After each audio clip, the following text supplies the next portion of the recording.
I think the last time that I was in for Dennis Prager, I posed either a statement or a question that I thought or at least at one point in time when I was in for Dennis Prager, that I thought the Democrat Party was an existential threat to America. And I still believe that today. I believe that the Democrat Party and the left are synonymous. I believe they're one and the same. Unfortunately, the left has gone so far left, and I don't see anyone in the Democrat Party that has moved to stop them, but that I do believe they are synonymous. I do believe they're one and the same. I don't think there's a major difference between a liberal or a leftist at this point. I mean, perhaps how they behave in the home, perhaps some of their values in the home, but publicly, and as far as public discourse is concerned, as far as politics are concerned, I simply don't see that much difference. Guys, I want to talk to you. One of my big things is I can't stand when people bash the founding fathers. I can't stand despite the fact, listen, every man has his flaws. Every founding father, just like you and I, have our flaws, no doubt about it. But I still believe that they have created the best country that God has ever given man. And one of the things that I'd like to do in this show, in this hour, and perhaps even going into the next hour, I'm going to talk to you about how the Republican Party, to some extent, has become. Guys, you gotta understand where I'm coming from. I hate to say this because I don't want to be hyperbolic. I do not want to be hyperbolic, but I think the Republican Party has become so weak that they too have become an existential threat to America. Now, the good news is, because people like us exist, because Dennis Prager listeners exist, we can call our congressmen, we can call our senators, we can get involved in politics, and we can fight like heck and hopefully persuade Republicans to do the job that they were elected to do. But I think it's an uphill battle, and I don't want to lie to you about this. And so oftentimes I read through columns and I spend so much time analyzing the left and getting frustrated about what the left is doing. But I must admit, at times, I don't think I spend enough time saying, wait a minute. There is a party that exists that can stop them. And oftentimes we fall flat. Maybe today will be a little bit of tough love. I'm not exactly sure. I got to be honest with you. I was not as if I'm not honest with you, but I was going through an array of material that I intended to talk about today. And then all of a sudden, I just wasn't feeling it. Sometimes this happens in radio because so many issues have popped up since. And then I just started coming back to, Carl, what are the bigger issues? Let me leave this quote with you. You guys are familiar with it. Patrick Henry, give me liberty or give me death. I want that to linger in your mind. Give me liberty or give me death. Another quote, all it takes for evil to prevail is for good men to stand by and do nothing. So I want you to I want those to stand still, if you will, in your mind as we go through today's show. Now, another thing that I'm big on, Sean McConnell knows this, I hate fake racism. I hate fake oppression that the media likes to pretend exists when it doesn't. I believe that racism in America is dead, except within the Democrat Party. I do believe that racism, for the most part, now I'm not naive, I'm not stupid. I understand that racism does exist in that there are some racist people, but racism, systemic racism doesn't exist in America except within the Democrat Party. Oh, you don't believe me?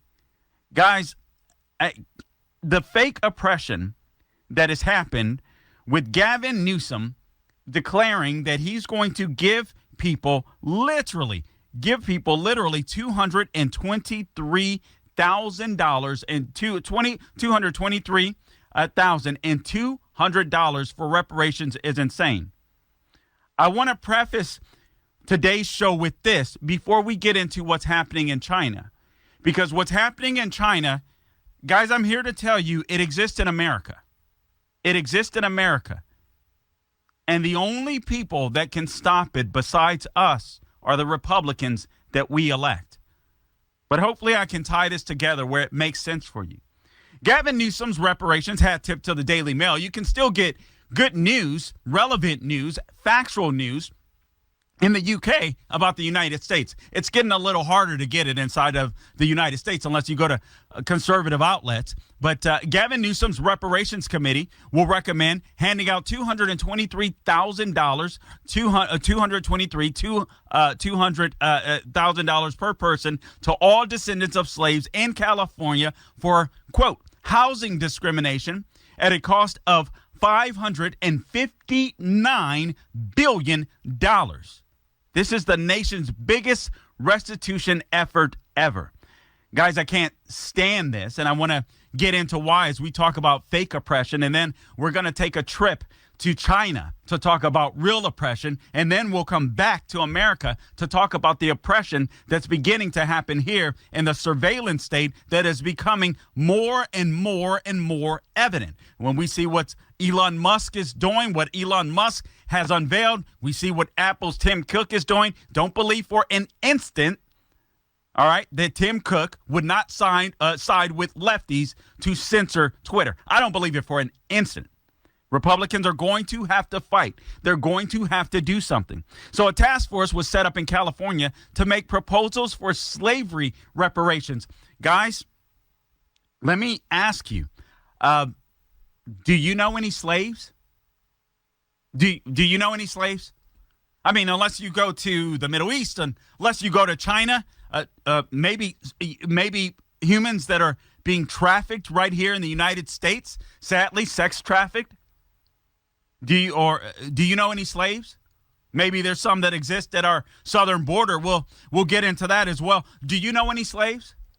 See, what I can't stand about fake oppression, specifically that the left imposes upon us, this idea that America is systemically racist. What I cannot stand about it is that it causes some people, it causes some Americans, I won't say who, black people, to never live up to their potential. And it's really offensive to me. It's upsetting to me. But I think perhaps even more upsetting to me is that I happen to belong to a political party, not because I agree with everything, but they most closely align with my values, that won't do anything about it or won't say anything about it. Doggone it, we are the party of Abraham Lincoln. We are the anti-KKK party.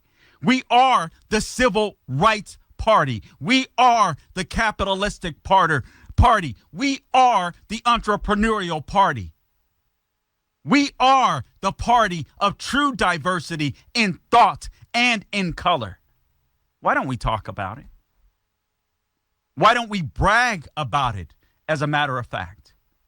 Why is it that I have to search for headlines, and we'll get into the second hour. We'll get into this in the second hour. Why is it that I have to search headlines and find that my Republican Party, the party of liberty and freedom, is a party that I have to be concerned with, given the fact that we're in the middle of an economic freaking crisis, that they're considering an omnibus bill to take us through the entire next year?